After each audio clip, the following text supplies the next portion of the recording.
oils are ready and you decant this, you can use it just as it is, straight oil with the plant matter infused into it. But you can also take beeswax right here, which you can buy from most places that sell herbals, or go find your local beekeeper and get some off of him if he's willing to part with any of it. And you just take the oil after you've strained all of the plant matter out of it, and you would shave off, put it on a burner on really low heat, and you just shave some of the olive oil or the beeswax into it and let the wax melt and just keep testing it. And then little drops on the stove, you know, out of your mix. You can see if it's hardened up, and when it's at a consistency you like, you can pour it into a jar of whatever size you need for dispensing it, and then it hardens up and it's no longer liquid, but it's a salve. Salves are so easy to make, and they're really fun, and it's very satisfying when you take it from the plant in the yard and turn it into this. Homeopathic remedies. Homeopathics are taking the plant medicine and spinning it down using less and less of the plant to create the vibration of the medicine. It's like radionics, and just the vibration of the plant can change things, and you figure out how to use a homeopathic medicine by all of the symptoms that you have match the things that would manifest if you were well with this, and it'll cure it. So like cures like. This one is aconite, which is great if you're like going to take that big exam and you got butterflies in your stomach or some kind of trauma. You're on the way to the hospital to see somebody and you're just feeling all out of whack and jittery. You can take a little bit of this and it will just kind of change your whole like energy a little bit, and you can cope and deal with things a little bit better. Homeopathics are pretty incredible.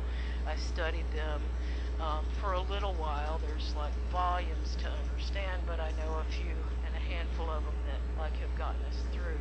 My kids never went to the doctor but about 5 times each at the most, and it maybe that's the combinedness of when they were little, because I was curious enough to study and learn and find the things that would help them, and most of it was in my own backyard. So what we have in this bag is some nettle. Nettle is so nourishing and good for you. And what all you have to do is take a quart jar, and what you want to do is your measure is about an ounce of the plant dried to the quart jar. You want to put a couple of good handfuls of that in there. So, yep. I would say it's so simple even a 9-year-old could do this, but she's been doing this since she was tiny. So. And then we bring the plant to the water. That's what one elder taught me. So we're going to fill that up, and we're filling it up, and we're very thankful for the water and the nettle coming together to create this good infusion for our nourishment, so that we can be stronger and help. And then you want to fill it all the way to the top where it's sort of spilling over. This is what they call over the top. Yep. And then you want to go all the way to the top just in any time you do it. And you're going to like set this aside and let it go for 4 hours, and you'll be ready.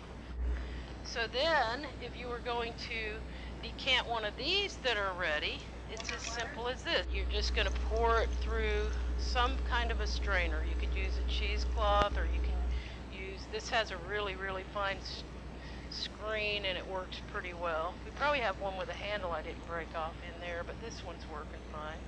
So look, that's just like separating your plant from your oil. And it's a pretty color too, isn't it?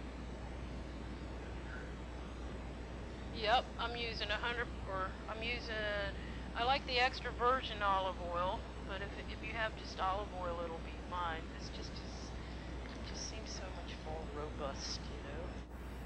So this is a nice infused oil. I squeezed the plant too to get the rest of the goodness out of it.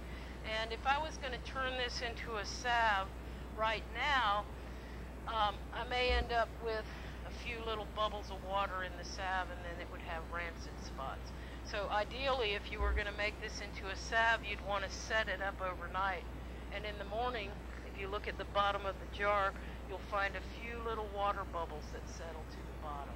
You don't want the water in your salve. So if you then just carefully pour it off, as you're pouring it off, you can see the water bubbles stay at the bottom because they sink, and you can just pour it to the point where you're not going to get a bubble into there.